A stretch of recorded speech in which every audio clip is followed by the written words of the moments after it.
Matthew 5:19, Yeshua is speaking.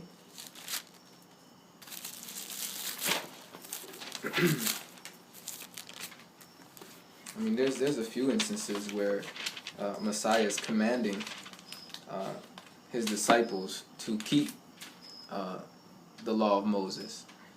Here's one of them. It says, "Whoever therefore shall break one of these least commandments and shall teach men so, he shall be called least in the kingdom of heaven. But whoever shall do and teach them, the same shall be called great in the kingdom of heaven. For I say to you, that except your righteousness shall exceed the righteousness of the scribes and Pharisees, you shall in no case enter into the kingdom of heaven." There's another instance where he's saying those who sit on the seat of Moses, Matthew 23, yeah. The seat of Moses was a place that the teachers of the law sat to recite the Torah, Sabbath by Sabbath. And he says in 23, listen to everything, obey everything that they say, but don't do as they do, because they were hypocrites and they were also tainted with traditions of men called the Talmud, which was an oral tradition at the time. Today we have the Jews have a Talmud. It's like another Bible basically, and they believe that's scripture. But this is what the Messiah was fighting against. He was fighting against traditions of man, not God's commandments, not God's text. So even if you have those little highlights, those moments where instructions to observe the law, keep the commandments, I think it's sufficient to include these things that doesn't have to do with a priesthood or a temple duty. This is personal. This is a law. A Sabbath thing isn't something you have to go into a temple for and do. You do it in your own home. It's about resting. It's about keeping that day holy. It's about not buying or selling, which is was never done. Nobody was buying and selling in the whole New Testament. Those that were keeping the Torah. The Messiah didn't do it. The apostles didn't do it. There's no record of anyone. Vice versa, you guys want to see them telling us to keep the Sabbath. Even though it's like I said, there's just a few passages. When you understand that when the word law in light of Torah is being spoken or being asked to continue. For example, a real simple one to me is sin is the transgression of the law. And whenever the law was being spoken of in that light, it's speaking of the Ten Commandments. Mm-hmm. So whenever it's saying, keep the law or keep the commandments or walk in the Spirit, not according to the flesh, don't sin, which basically means be a law keeper. Sin is a lawless one. Automatically is coming to mind is more than just what we may have seen highlighted, emphasized in the New Testament. We got to go back to the beginning to get a better definition of what sin is and an understanding of what sin is. So are you saying that when you read law, you read the Old Testament? No, not all the time, because Greek is almost handicapped in that area. I use the Old Testament as a dictionary for the New. Okay. If I want, because the law, there's only one word. What is it? Nomos. Is it nomos? It's only one word used for law, and it could be speaking about many different laws. And even Torah doesn't always mean the first 5 books. It means instructions. And in Proverbs, the word Torah, a parent has instructions. Listen to your father's Torah, listen to your mother's Torah. So it is instructions. But nonetheless, in the context, when you see the word law, in the context, he's speaking about the law of Moses or the commandments. It's that law. Okay. Well, my next question would be, where does the New Testament tell us to keep the law? Keep the law when that law is referring to the Old Testament. But before we get too far afield, I did want to make a couple of brief responses to Matthew 5:19. What is it, Matthew? 5:19. Okay.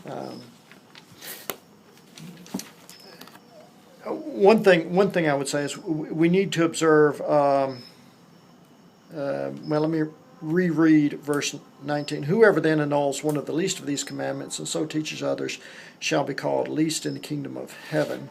And whoever keeps and teaches them, he shall be called great in the kingdom of heaven. Of course, this was when the law of Moses was still in effect, from my viewpoint. But he doesn't say that they shall be taught in the kingdom of heaven, but whoever is teaching them now while they're in effect, that they should be kept, that person shall be called great in the kingdom of heaven. In other words, the person who is great in the kingdom of heaven is the one who teaches others to keep the law of God, whatever law of God may be in effect at that point. At this point, of course, it was the law of Moses. But the Jews who came into the church, they came into the church without having changed their regard, their respect for the law of God. That doesn't change. This idea of needing to keep the commandments of God, even what might be considered the least of them, that's an attitude that transcends the two covenants. In other words, you move with it from the Jews moved with that attitude from their obligation to keep the old covenant to their obligation to keep the particulars of the new covenant. Did you understand what I was saying? Yeah, I don't know if I agree. You want to give some text, maybe? Some scripture.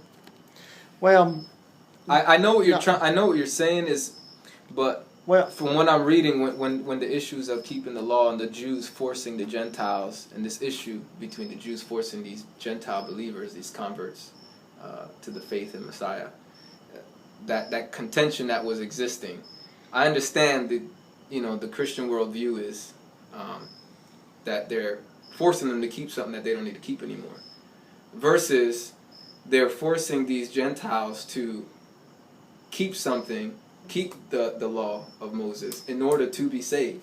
So they can't even be introduced. They can't even be grafted in. They can't even come by faith. They can't even walk in the door without keeping all of these statutes and commandments, which they couldn't even do. Okay. So that's where that's where I believe the big contention is. Okay. Well, maybe my second point will help answer that. Okay. My second point is that, it doesn't seem from your viewpoint that you should even believe what is said in verse 19 of Matthew 5 here, because he says at the beginning of verse 19, whoever then annuls one of the least of these commandments. So all of Jesus is saying all of the commandments need to be kept here, and you've been telling us that there are large chunks of the Old Testament that are not going to be kept, particularly those relating to the priesthood. Mm-hmm. And you talk about the book of Leviticus there, that's a big chunk of the Torah. Mm-hmm. So that's now Jesus is saying there's not going to be any picking and choosing here. When the law was in effect, whenever it's in effect, you've got to teach people to keep even what are considered the least of God's commandments. Sure. So, all right, right off the bat, the next verse says, "For I say to you that except your righteousness shall exceed or surpass the righteousness of the scribes and Pharisees, you shall in no case enter into the kingdom." Again, I believe the Messiah is the end of the law, or that word end, really a better word for end is the completion or the defining point, the aim, the goal. The Messiah is the cup fully, the cup all the way full. He is the standard. And so in light, for that time, like you said, yes, for that time, the Messiah hadn't died yet. New covenant probably wasn't inaugurated yet. But for that time, that was to be done. But again, he's